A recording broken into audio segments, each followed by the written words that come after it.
ये बात वही समझ सकता है जिसका देहाभिमान गलित हो गया है। देहाभिमानी कर्तृत्व भोक्तृत्व भाव को प्राप्त होता है, वो ऐसा नहीं देख पाता है। देह भाव में ही तो स्थित हो, देखो ना, मैं स्त्री हूं, मैं पुरुष हूं, मैं कर्ता हूं, मैं भोक्ता हूं, इसी भाव में विचरण कर रहे हो। किस स्थिति में सूत्र लगाया जाता है उसको जानना होगा। अगर आप ऐसी स्थिति में ये सूत्र लगा लेंगे तो आप पापाचरण नहीं रोक पाएंगे।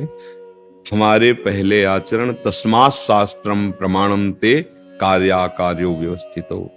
क्या कार्य है जिसका विधान शास्त्र और गुरुजन आदेश करते हैं, क्या कार्य निषेध है जिसको मना करते हैं शास्त्र गुरुजन, पहले उसके अनुसार आओ, क्योंकि आप अहम में युक्त हो।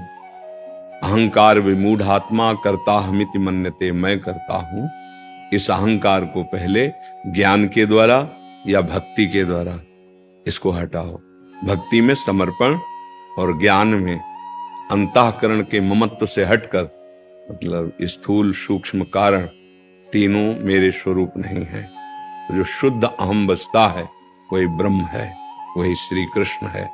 अब देहाभिमानी जीव करते हैं मनमानी और कहते भगवान की इच्छा के बिना पत्ता भी नहीं हिल सकता, फिर मुझे क्यों दंड मिलता है। भगवान की श्रीमुख के वचन पढ़ो, अवश्यमेव भोक्तव्यम कृतम कर्म शुभाशुभम।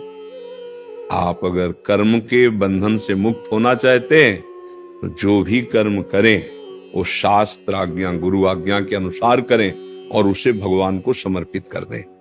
ये तो सर्वाणि कर्माणि मयि सन्न्यस्य मत्परः, जितने कर्म है यत् करोषि भगवान को अर्पण करने के लिए पवित्र विचार, पवित्र आचरण।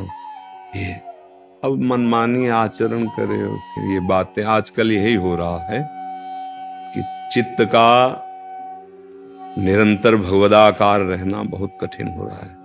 बातें सब वही शास्त्र में लिखी दिव्य, तो उनको हम कह करके सम्मान आदि प्राप्त करके ऐसा मान लेते हैं यही उपलब्धि है। विषय सामग्री, सम्मान, बड़ाई, तो इसे हम उपलब्धि मान लेते हैं शास्त्र ज्ञान की। शास्त्र ज्ञान न सोचति न कांक्षति, स्थिति प्राप्त करने के लिए कोई चाह नहीं, कोई आकांक्षा नहीं, कोई सोच नहीं, सर्वत्र एकमात्र प्रभु विराजमान। अब उसको कहने की जरूरत ही नहीं कि सब हरि कर रहे हैं। यंत्र में जैसे चढ़ा हुआ है वो डोल रहा है, जैसा अभी यंत्र की तरह डोल रहे हो। त्रिगुण माया का प्रवाह आपको बहा रहा है। अहम प्रभु में समर्पित करने पर त्रिगुणातीत जो हमारा स्वरूप है उसका बोध हो जाता है। तो वो क्रियाओं का देख रहा है, वो सब हो रहे, जैसे तुम्हारे शरीर से हो रहे इस शरीर से हो रहे, न वो करता है न भोगता है। जीवन मुक्त महापुरुष हो, ये गूढ़ विषय है।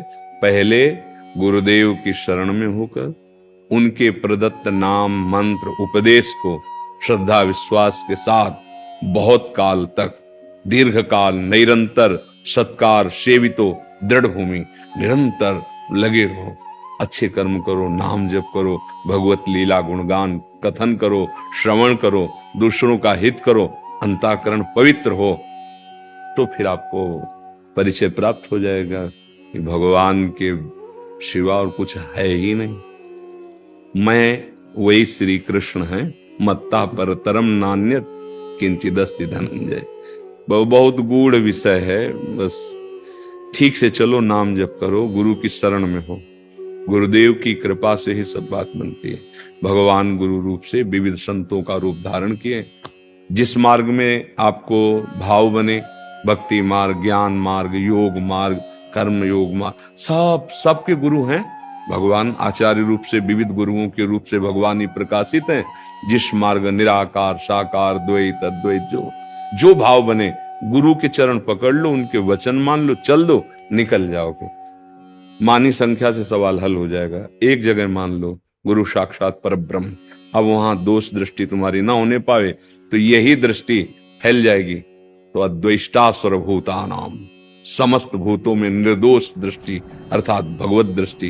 अब महात्मा और परमात्मा एक ही हो गया, कोई इसमें भेद नहीं रह गया। अभी तो देहाभिमानी जीव है, तो अभी पहले विधि निषेध में रहकर खूब नाम जप करें। जो निषेध है उसका त्याग करें, जो विधि है उसके अनुसार चलें। अब ये कोई चल ही नहीं रहा है, कोई बिरले चल रहा है, नहीं निषेध कहां समझ पा रहे हैं। अब निषेध ही निषेध हो रहा है, अगर त्याग हो रहा है तो विधि का त्याग हो रहा है, स्वीकृति हो रही तो निषेध की हो रही नहीं। जो आपको खाना नहीं चाहिए, जो पीना नहीं चाहिए, जो नहीं करना चाहिए, जो देखना नहीं चाहिए, जो बोलना नहीं चाहिए, वही आप कर रहे हैं। जो करना चाहिए उसका त्याग कर रहे हैं, और जो नहीं करना चाहिए उसे आप स्वीकार कर रहे हैं। अब आपकी दशा क्या होगी। भगवत आज्ञा के विरुद्ध चलने वाले को त्रिभुवन में कहीं भी शांति नहीं प्राप्त हो सकती, सुख नहीं प्राप्त हो सकता। इसलिए अच्छे आचरण करने के लिए मनुष्य जन्म मिला है, भगवत चिंतन करने के लिए मिला है। शरीर इंद्रियां जो भोगों में आसक्त हैं, जिनके हम गुलाम बन चुके हैं, इनसे मुक्त होने के लिए अवसर मिला है। अब समझ जाए तो समझ जाए, नहीं तो कभी ना कभी तो समझ आएगी। एक जिंदगी में ऐसी स्थिति आती है कि उसे लगता है कोई भगवान है, कोई है ईश्वर। जो बहुत नास्तिक होते हैं ना, उनको भी उनको लगता है, एक स्थितियां ऐसी आती है कोई भगवान अगर है तो मुझे बचा ले, स्थिति आती है। वो स्थिति का है इंतजार करो, पहले स्वीकार कर लो संतों के वचनों से कि वो है, वो हमारी आत्मा है, वो हमारा स्वरूप है, वो हमारा प्राण है, वो हमारा प्रीतम है, वो मालिक है, ईश्वर, जो सखा है, जो भी भाव चाहो उनको स्वीकार करके नाम जप करते हुए तब आपको पता चलेगा, जो है ना कि हरि की इच्छा के बिना कुछ नहीं। अपनी इच्छा को पहले मिटाओ, तब हरि इच्छा का परिचय मिलेगा। अभी तो आप अपनी इच्छा में और फिर दोषारोपण को हरि इच्छा का नाम दे देते हैं। तो भगवान की इच्छा से नरक का निर्माण हुआ है, भगवान की इच्छा से बड़े बड़े रोगों का निर्माण हुआ है, भगवान की इच्छा से शासन प्रशासन है, फिर जो दुर्गति होगी तो अब आनंद लो, भी तो भगवान की इच्छा है। आवागमन के चक्र में फंसे रहो, वो भी भगवान की इच्छा है। बहुत सावधान, कहीं अज्ञान के द्वारा वासनाओं को हम भगवान की इच्छा न मान ले। भगवान की आज्ञा है, तस्मात् शास्त्रम प्रमाणम थे। भगवान जगत गुरु श्री कृष्णचंद्र जो कह रहे, जो निषेध किया गया है वो नहीं होना चाहिए, जो विधि की गई वही हमारे जीवन में होनी चाहिए। क्या विधि है, क्या निषेध है, इसके लिए सत्संग सुनो, शास्त्र स्वाध्याय करो, महापुरुषों के वचनों से पता चल जाएगा। अंतर्मुख हो तो आपके हृदय में गुरुदेव उपदेश देते हैं, ये मत करो। आप कोई गलत काम तो आपके अंदर आएगा, नहीं ये नहीं करना, आप उनकी बांधते नहीं, मत मानो। फिर भोगों के बाद में आता, मन में तो आया था यार कि ऐसा ना करे, पर हम कर बैठे। यही अपने हृदयस्थ गुरुदेव की बात मानो, प्रगट गुरुदेव की बात मानो, शास्त्र की बात मानो, तो आप ये जान जाओगे कि हरि की इच्छा क्या है। अभी तो अपनी इच्छाओं में ही फंसे हुए हो। हरि की इच्छा वही जान सकता है जिसने अपनी इच्छाओं का दमन कर दिया है, जिसने अपनी इच्छाओं को मिटा दिया है, वो फिर हरि इच्छा को जान जाता है। हरि इच्छा को ऐसे नहीं जानता।